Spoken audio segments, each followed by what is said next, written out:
وتنتقي حبها من غير يقتنع كل التباريك تجري لها الهوى كل الدعاء منا. Bismillahirrahmanirrahim. Apa kabar Kofizen semuanya? Semoga kita selalu dalam lindungan Allah Subhanahu wa Ta'ala. Kofizen semuanya, sebetulnya negeri kita Indonesia pernah ditawari oleh Allah Subhanahu wa Ta'ala untuk menjadi negara penguasa, negara adidaya, negara yang sangat besar, makmur, dan sangat-sangat kaya, tetapi ditolak mentah-mentah oleh mereka. Kita coba kaji lagi sejarah. Ketika dulu negeri kita dimerdekakan oleh Allah Subhanahu wa Ta'ala. Ingat, yang memerdekakan negeri kita adalah Allah Subhanahu wa Ta'ala. Karena di dalam Undang-Undang Dasar 1945 sendiri tercantum, atas berkat rahmat Allah yang Maha Kuasa. Jelas di situ, Allah lah yang memerdekakan negeri kita. Dengan seizin Allah lah negeri kita merdeka. Tetapi ketika Allah menginginkan negeri kita untuk menjadi negeri yang hebat, yang makmur, negeri yang menguasai segala macam bentuk hal yang ada di dunia kita ini, kehidupan dunia dapat, kehidupan akhirat dapat, kemuliaan dunia dapat, kemuliaan akhirat dapat, ditolak mentah-mentah oleh orang-orang di negeri kita, yaitu dengan dihapusnya kalimat di sila pertama ketika mereka merumuskan Undang-Undang Dasar yang akan menjadi pondasi negara kita. Jadi ada kalimat di situ, ketuhanan yang Maha Esa dengan syariat Islam bagi para pengikut-pengikutnya, atau gimana, lupa saya. Yang jelas seperti itulah, ada kalimat.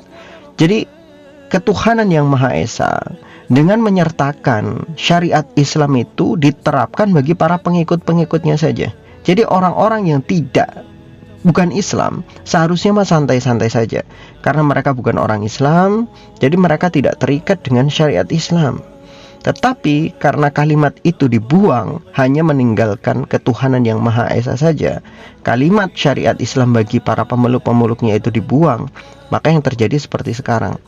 Seharusnya kemuliaan yang kita dapat, tapi justru sekarang kita terombang-ambing tidak jelas. Ingat baik-baik Kofizen semuanya, Allah Subhanahu wa Ta'ala itu hanya menjanjikan dua hal di dalam dunia ini. Pertama, orang-orang kafir Allah Subhanahu wa Ta'ala berikan istidraj, yaitu kesenangan dunia, kehidupan dunia. Mereka kaya, mereka itu bisa melakukan segalanya, bersenang-senang di atas dunia. Tetapi setelah mereka mati, mereka akan mendapatkan neraka, mereka akan mendapatkan azab. Itu adalah istidraj bagi orang-orang kafir. Sedangkan sebaliknya, yang kedua, Allah janjikan bagi orang-orang beriman, beramal soleh, maka mereka mendapatkan kehebatan di dunia, juga mendapatkan kehebatan di akhirat. Mereka bisa di dunia ini menjadi orang-orang yang sangat tinggi derajatnya. Di akhirat mereka juga akan mendapatkan derajat yang tinggi beserta surga dan isinya. Itu janji Allah Subhanahu wa Ta'ala. Hanya dua ini. Nah, tidak ada janji di tengah-tengah. Tidak kafir, tidak mukmin. Ya, nggak ada di tengah-tengah. Negeri kita itu kan posisinya seperti itu. Kita mau dikatakan sebagai negeri kafir, negeri yang berlandaskan kekafiran misalkan, nggak bisa, karena kita mayoritas umat Islam. Hukum-hukum di negeri kita juga banyak yang mengambil dari hukum-hukum Islam. Syariat Islam sebagian masih ditegakkan di negeri kita, walaupun ya hanya sebagian kecil. Nggak bisa dikatakan sebagai negara kafir, nggak bisa. Kemudian disebut sebagai negara Islam juga nggak bisa. Nggak akan ada yang terima negeri kita dikatakan sebagai negara Islam. Orang-orang yang ada di konstitusi, orang-orang yang nasionalis, orang-orang yang mereka itu Pancasilais misalkan, mereka akan menolak kalau negeri kita dikatakan sebagai negeri Islam. Karena apa? Karena negeri kita tidak berlandaskan hukum-hukum Islam sebagai pondasinya itu. Jadi dikatakan kafir tidak, dikatakan muslim juga tidak. Di antara keduanya tengah-tengah. Pertanyaan kita, janji Allah Subhanahu wa Ta'ala ada nggak dengan negeri yang nanggung seperti itu? Tidak kafir, tidak muslim. Ada nggak janjinya Allah Subhanahu wa Ta'ala? Nggak ada. Janji Allah Subhanahu wa Ta'ala ya hanya itu. Kalau mau kafir-kafir sisan sekalian, maka seperti Amerika kita bisa lihat, seperti Rusia kita bisa lihat, seperti Cina, seperti Jepang kita bisa lihat, mereka mendapatkan kemuliaan dunia, tapi nanti di akhirat mereka diazab. Atau misalkan yang kedua, ya, mereka 100% menggunakan hukum Islam, struktur Islam, dan penerapan syariat Islam, segala bentuk aspek kehidupan mereka adalah Islam, maka Allah berikan ke mereka kemuliaan. Timur Tengah kita dapat lihat sekarang. Ya, walaupun Timur Tengah itu agak-agak pengecut, mohon maaf, Mereka lupa membela saudara mereka yang ada di negeri para nabi, Baitul Maqdis. Tetapi pada dasarnya mereka masih mendapatkan kemuliaan dengan menerapkan syariat-syariat Islam sebagai pondasi-pondasi pokok ajaran mereka dan juga sebagai pondasi pokok negara mereka. Mereka dapat kemuliaan, kekayaan mereka berlimpah ruah. Hebat. Mereka di dunia dapat, di akhirat juga insya Allah mereka dapat dengan surganya Allah Subhanahu wa Ta'ala. Beriman, gak nanggung-nanggung. Nah, negeri kita ini nanggung. Jadi Covizen semuanya sebetulnya dulu pernah ditawarkan oleh Allah Subhanahu wa Ta'ala supaya negeri kita menjadi negeri yang seperti Arab, bahkan bisa lebih hebat daripada Arab. Kekayaannya bisa lebih Arab. Arab gak punya apa-apa, cuma punya minyak. Negeri kita minyak ada, gas ada, tumbuhan apa-apa bisa tumbuh, segala macam sesuatunya ada, penghasilan laut juga ada, penghasilan darat ada. Arab apa sih yang dipunya oleh Arab? Cuman minyak. Laut, penghasilan laut ada? Nggak ada. Mereka bukan penghasil ikan terbesar di dunia, enggak.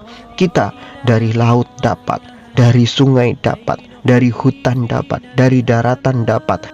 Tanah kita olah menghasilkan berbagai macam tumbuhan, menghasilkan berbagai macam biji-bijian, menghasilkan berbagai macam olahan-olahan. Apa yang tidak ada di negeri kita? Kita dapat ada singkong, bisa dimakan, ada ubi, bisa dimakan, ada beras, bisa dimakan, ada sorghum, bisa dimakan, ada jagung, bisa dimakan, ada sagu, bisa dimakan. Segala sesuatunya bisa dimakan, dan itu menumbuhkan di negeri kita nggak susah, cukup lemparkan saja pun bisa hidup. Tetapi kenapa negeri kita jauh dari kata makmur, jauh dari kata kaya jika dibandingkan dengan negeri Arab? Karena pada dasarnya landasan itulah yang menentukan. Hukum-hukum di negeri Arab berdasarkan hukum-hukum yang taat kepada Allah Subhanahu wa Ta'ala. Sedangkan negeri kita itu hukum-hukum yang dipakai adalah hukum-hukum yang bisa mudah diakal-akali. Orang yang membuat hukum adalah orang yang paling pandai melanggar hukum. Itu sebuah kenyataan yang harus kita terima. Jadi kita kalau mau berbicara tentang apa yang Allah Subhanahu wa Ta'ala janjikan untuk negeri kita itu sebetulnya sudah jelas. Allah tidak akan pernah mengingkari janjinya sendiri.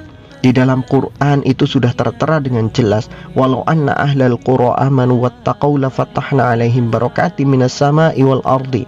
Kalau orang-orang penduduk negeri mau bertakwa, beriman kepada Allah Subhanahu wa Ta'ala, maka kami pastikan akan membuka rezeki dari pintu-pintu langit dan juga pintu-pintu bumi. Allah nggak akan pernah mengingkari janjinya, itu nggak akan pernah. Manusia saja yang nggak percaya dengan janji Allah Subhanahu wa Ta'ala. Kalau mereka dikatakan, ayo kita coba untuk kembali ke hukum Allah Subhanahu wa Ta'ala, mereka langsung menolak semuanya dengan berbagai macam tuduhan. Oh, kamu pengen mengganti Pancasila? Enggak, kita nggak akan pernah mengganti Pancasila. Cukup terapkan sila pertama, ketuhanan yang Maha Esa. Sila pertama itu jelas, pokok landasan kita adalah agama harusnya, bukan sekulerisme, bukan apa itu apalagi nasionalisme, bukan. Seharusnya pokok landasan negara kita adalah agama. Agama dijunjung tinggi setinggi-tingginya, maka negeri kita pasti akan makmur. Aturan-aturan agama dijadikan sebagai aturan yang mengatur kehidupan kita sehari-hari, maka pastikan kehidupan kita akan makmur.